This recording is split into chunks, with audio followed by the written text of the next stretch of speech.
The Hall of Records in Iacon was closed to the public. In the archive stacks, at a workstation where he had been installed following the tradition and practice of his caste, sat a monitor named Orion Pax. He was tapped into the communication grids that invisibly spanned all of Cybertron, monitoring and recording every communication that passed through the grid. Those that met certain criteria, he listened to, annotated, categorized, and saved in a different sector of the datanet. Much like the rest of the great city of Iacon, the hall was constructed of a golden-hued alloy that lent itself to the curved architectural style that predominated everywhere in the city. The architects of Iacon had favored towering, monumental buildings topped by conical structures that looked as if they might take off. The entire city was a monument of aspirations. Only there were no aspirations among Cybertronians anymore. They were born into a caste, a place that they would maintain for their entire lives. The civilization of Cybertron existed in a perfect stasis. It had been that way for millennia.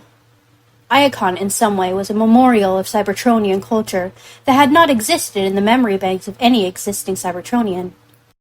Inside the Hall of Records, another kind of stasis existed. The history of Cybertron, from the mythical ages of battles among the 13 primes across the billions of cycles, to the latest transmissions on the latest bands. Orion Pax was charged with monitoring. All of it was here. All of it was categorized, cataloged, stored, indexed, and cross-indexed. After that, save for when the High Council or another authority got interested in a threat to civic order, the ever-growing collections in the Hall of Records were ignored. Once, or so Orion Pax understood from reading in the older records, Cybertronian civilization had maintained links with other planets that surrounded other stars. Via a network of space bridges constructed with technology long abandoned, populations of Cybertronians on far-flung planets had stayed in contact with Cybertron. Giganteon, Velocitron, even the Hub, all were once part of a greater Cybertronian culture. Now the space bridges were all long since collapsed and degraded. The last of them, which hung in the skies between the two moons and the asteroid belt, had not been used since a long, long time ago. Even Orion Pax, who could ordinarily dig anything out of the records of Teletran 1 in the datanet, was not sure exactly how long it had been. Now, a Cybertronian like Orion Pax would not go to the stars. He would not fight nobly for the great ideals of the primes.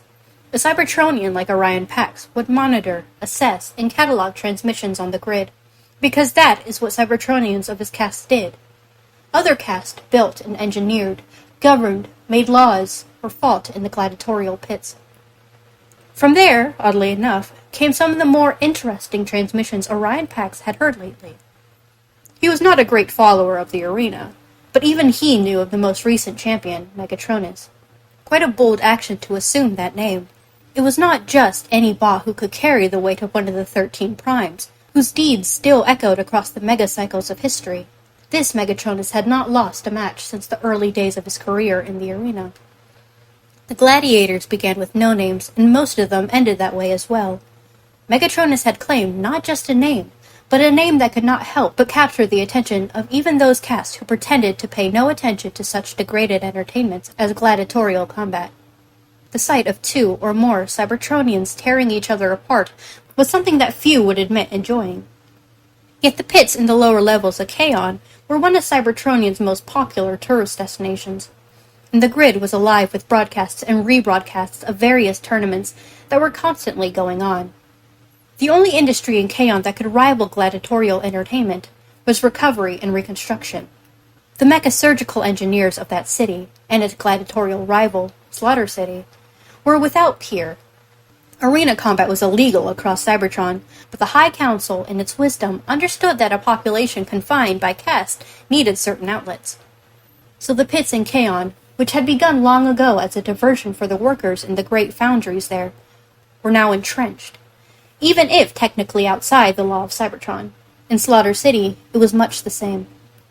So it was odd that from Kaon and Slaughter City, Orion Pax should be hearing and seeing arguments he could only call philosophical, and they were coming from the greatest of the illicit champions of Kaon's pits, this Megatronus. The transmissions were fragmentary and distorted, originating as they did from deep inside the metallic bowels of Kaon. Between the lower levels and the grid receptors, they picked up enormous interference from the industrial processes that drove Kaon, and, Orion Pax knew, the civilization of Cybertron.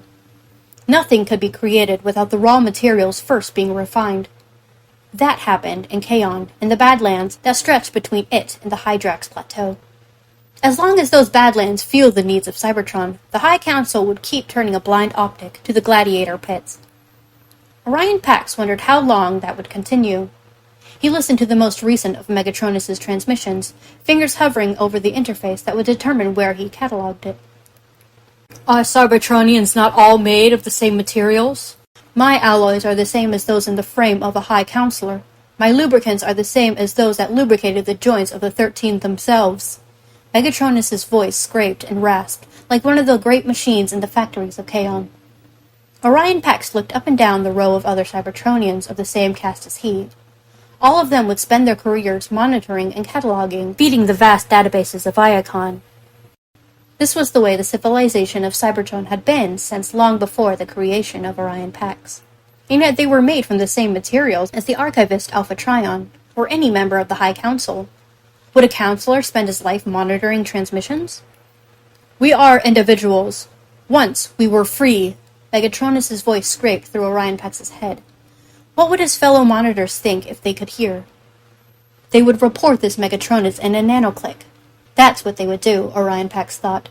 As if in reply, Megatronus said, The High Council, if they heard me now, would quietly render me into slag.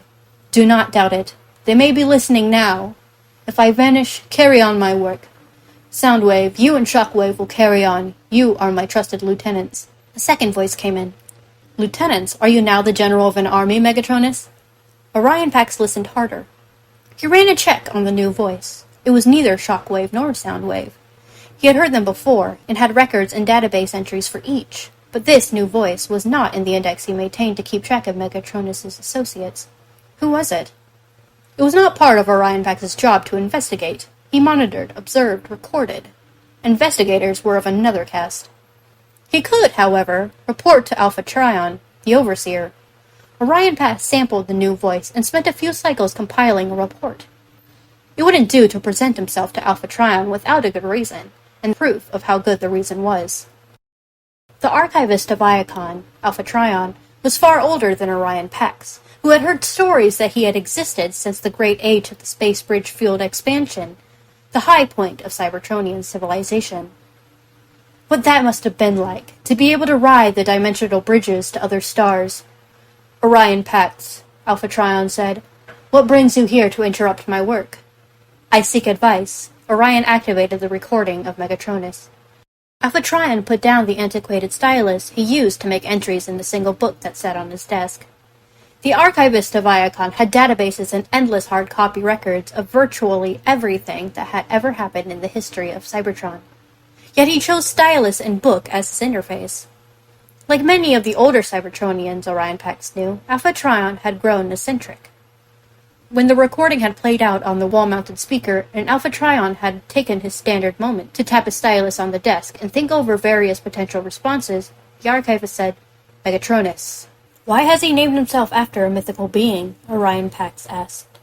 If the old stories are true, Megatronus believed until the end that he would be vindicated, Alpha Trion said. He believed himself to be doing what was right, even if his methods destroyed much of what he professed to believe. Not much of an example if you're plotting a revolution, Orion Pax said. With a dry chuckle, Alpha Trion stood. Indeed not.